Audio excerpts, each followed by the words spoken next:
Today's readings give us, in a concealed form, a marvelous anticipation of the Feast of Pentecost, which we celebrate 2 weeks from today. The whole icon, the image of Pentecost, is concealed in our readings this morning. And how would that be? In the second reading, we hear about the heavenly Jerusalem and how the temple is built on the foundation of the 12 apostles. They are the bedrock. They are the bedrock. And then we hear in the gospel that the Holy Spirit will teach us everything to know that we need to know and remind us of everything that Jesus said and did. And then we see in the first reading those marvelous words of the early apostolic church. It seems good to the Holy Spirit and also to us. The apostles had taken counsel, they had prayed, but once they made their decision, they attributed that decision not to themselves, but to the Holy Spirit. It seems good to the Holy Spirit, and therefore to us,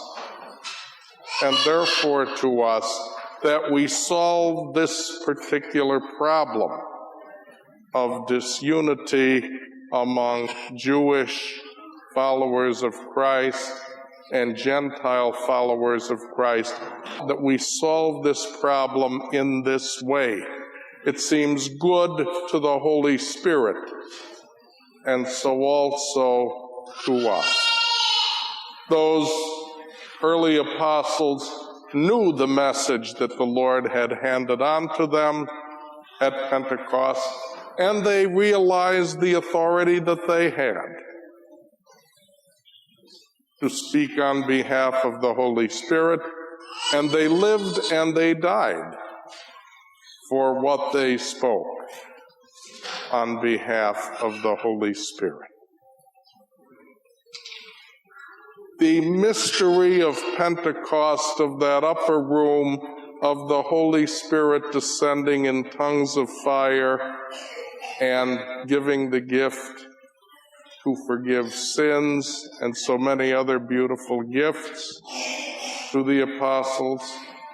That beautiful picture of Pentecost arises in our minds when we think about the temple and its foundations, when we think about the early apostolic statement, it seems good to the Holy Spirit and also to us, and when we realize the mission that the Holy Spirit has from the Father and the Son to teach us all the truth and to remind us of everything that Jesus said and did.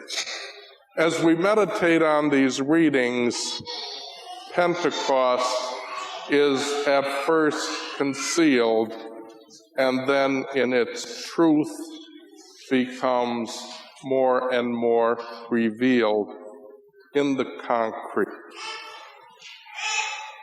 Of course, Our Lady was present at Pentecost among the apostles as the Queen of the apostles. She was right in the middle of Pentecost. And the readings remind us of that too, as our Holy Father very carefully pointed out this morning. John's Gospel says, "If you love me, I will come to you, and I will make my dwelling place within you." Of whom is that spoken more truthfully than of Mary? She loved the Lord with her whole mind, her whole heart, and her whole strength.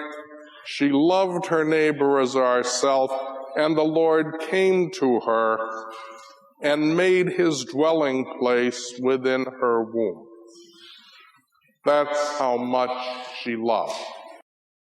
The greatest human being that ever lived, the greatest Christian, the greatest disciple of Jesus Christ who ever lived. Our Lady, Queen of the universe, Queen of the apostles, Mother of priests.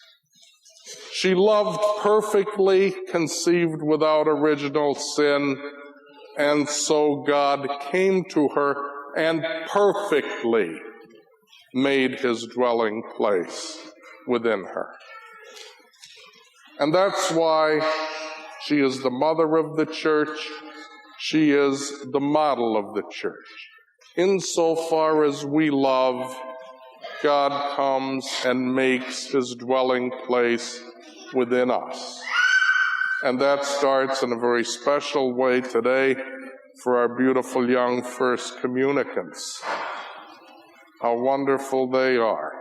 They become the ones who, because they love, the Lord comes to them and makes his dwelling place within them in that special Eucharistic way. In that special Eucharistic way, they are with Mary and like Mary. And what a beautiful sense of thanksgiving should rise from our hearts to the Lord for that great gift given to our young first communicants this morning. And again, through the apostles, the gospel reminded us that Jesus will teach us all the truth by the power of the Holy Spirit and remind us of everything that Jesus said and did.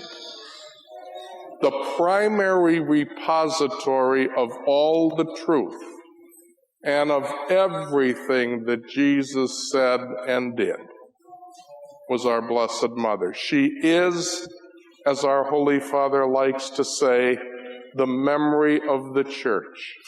She is the perfect memory of what Jesus said and did, and of all the truth.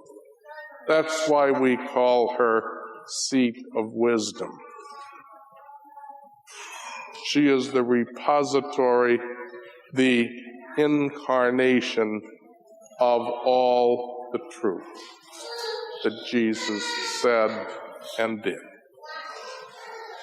And out of his love for us, she comes and he comes and makes his dwelling place within us, not completely the way he did in the Queen of the Apostles and the Queen of the universe, but in a mystical, real way, especially through the Eucharist.